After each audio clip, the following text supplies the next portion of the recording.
Hello and welcome back. In 1994, Italian journalist Ilaria Alpi and her cameraman Miran Ravatin were in Somalia investigating the use of Italian aid projects as fronts for arms smuggling and the dumping of toxic waste. But this was a story that someone didn't want told. They were both murdered.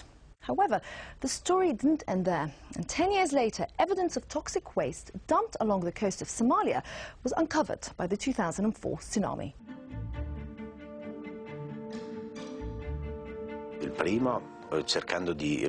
We made 2 trips to Somalia. During the first one, we were trying to locate the sites identified by the UN, where the drums were washed ashore by the tsunami. The witness accounts were significant. Fishermen and local people spoke of malformations, hemorrhagic disorders and previously unknown diseases.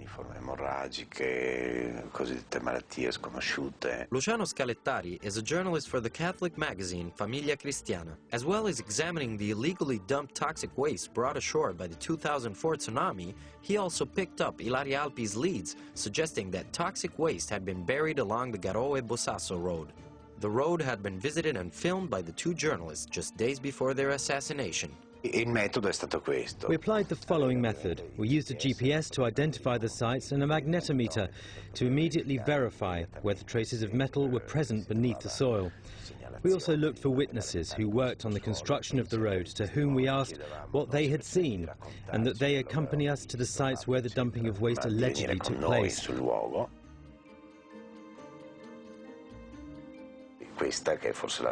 This is probably the most interesting site due to the extensive presence of metals underground.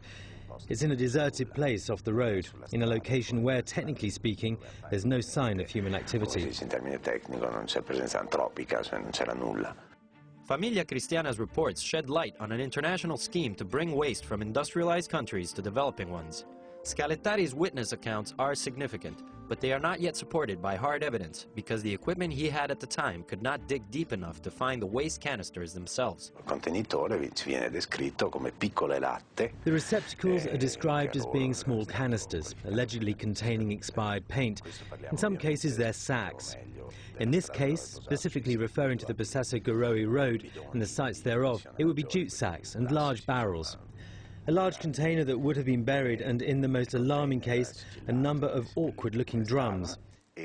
When we inquired about them in Italy, we were told that they were specially sealed receptacles used for the storage of fragile or hazardous materials.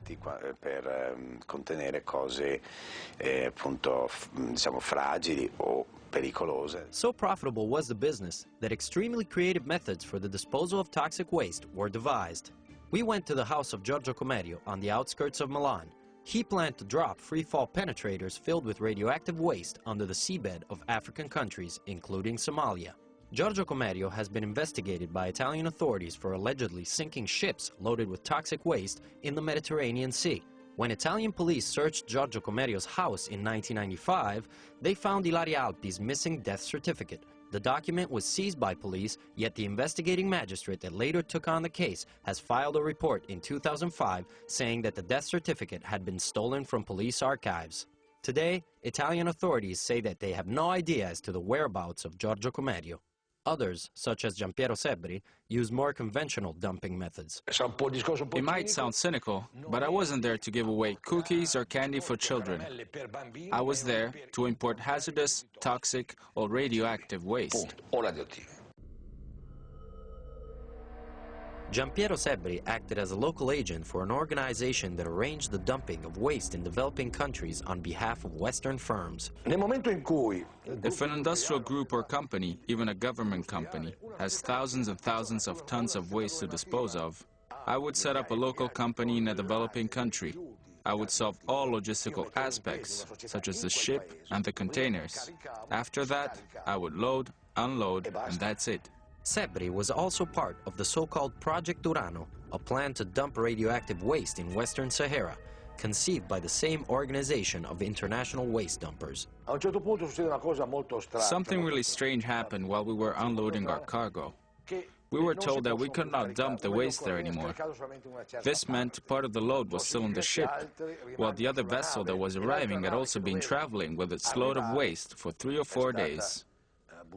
This boat was deliberately made to sink. The other was a ship that ended up in Somalia. According to documents found by Italian police, following the failure of Project Urano 1 in Western Sahara, Project Urano 2 was devised. Somalia was picked as the new target for the dumping of waste in 1992. 4 years later, the then Somali president, Ali Mahdi Mohammed, signed this agreement with one of the project's associates, authorizing the building of a dumping ground in Somalia. The value of human life is equal to zero.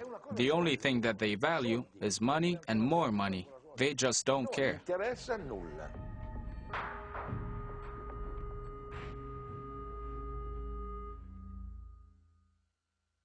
Hashi Omar Hassan has already served a decade in the maximum security prison of Biella in northern Italy for being part of the group that killed the two journalists.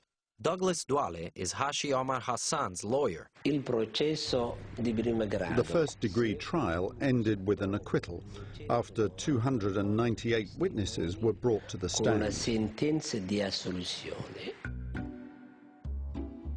In the year 2000, Italian prosecutors appealed against Hashi's acquittal on grounds that the defense witnesses were not credible. The appeal court overturned the acquittal, sentencing Hashi to life in jail. The Supreme Court later reduced the sentence to 26 years. Hashi was on the list of Somali victims of mistreatments by UN troops in Somalia. Upon arriving in Rome, he found out that he was charged with the murders. Hashi was condemned after two witnesses stated he was one of the killers. The crucial testimonies were made by Ilaria Alpi's driver, Ali Mohammed Abdi, and by another man who claimed to be on the crime scene, Ahmed Ali Rage, also known as Gelle. In 1997, a special envoy of the Italian government had been sent to Somalia with money to gather information on the killings. He came in contact with Gelle, who in turn allegedly approached Hashi, offering him part of the money in return for a confession. Prior to his departure from Italy, Hashi was approached by Gelle, who offered him money in exchange for his confessions on the murders. When Hashi refused Gelle's offer, he was lured to Italy in a different way. He was invited to testify about mistreatment allegedly inflicted on him by the Italian military serving with the UN. The minute he stepped off the plane, he was arrested for the murder of the journalists. Gelle accused him of being one of the killers, as did the driver, Abdi. While the latter was killed once back in Mogadishu, Gelle's credibility has now been put into question. Gelle says he was there, on the crime scene, during the shooting. He claims to be this person. A photographic test has confirmed that this person is a man called Ali Hassan Osabo, not Gelle. If this is not Gelle, then Hashi Omar Hassan's conviction is based on a false account and on a single witness that was assassinated immediately after testifying. Hashi was not in Mogadishu on that day, and he wasn't part of the attackers. He was about 350 kilometers north of Mogadishu, in a city called Haji Ali. We found 7 witnesses that have confirmed his presence there. Finding a Somali murderer prevented investigations from moving to a higher level in search of those who ordered the killings. It was an attempt to close the case. A scapegoat to shut us up. The investigations on the killing of Ilaria Alpi and Miran Hrovatin in Mogadishu are still open. 6 of 7 killers are still at large, as are those that ordered the killings. Hashi Omar Hassan is hoping for a retrial based on the invalidation of Gelle's testimony. There must still be someone out there. This someone has to know that the case is not closed.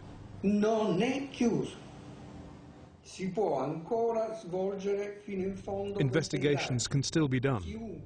Anyone with information can be useful. Many Somalis who were afraid yesterday are not afraid today, and they would be willing to talk.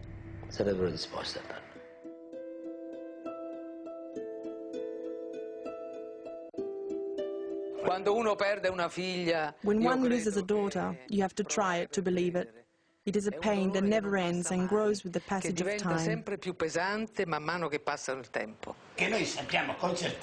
We know for sure that when we're gone, and it won't take long, there will be total oblivion over this case. This way, we keep the memory of Ilaria alive and continue demanding the truth. When one kills a journalist, there will be another that will try to understand what happened, and there'll always be more.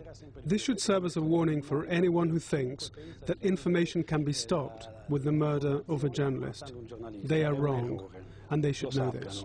Somalia is presently a failed state, but in the future it could claim reparations for being used as an international toxic dump. These organizations are still active. If they don't still dump directly, they act as consultants. Where has all the waste gone? Somalis are aware, but what can they do? Clues shows that dumping took place repeatedly, but there's no real evidence. That's the reason why we think it would be vital to dig up at least in one case. One would be enough, the waste itself, so that we can say, here it is.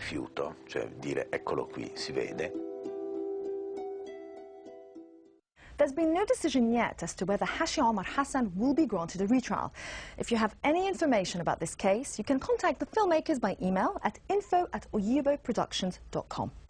That's it for this edition of People in Power. If you'd like to comment on this report or any other matter, we'd love to hear from you on our usual address, aljazeera.net/English. That's it from me, and until next time, bye-bye.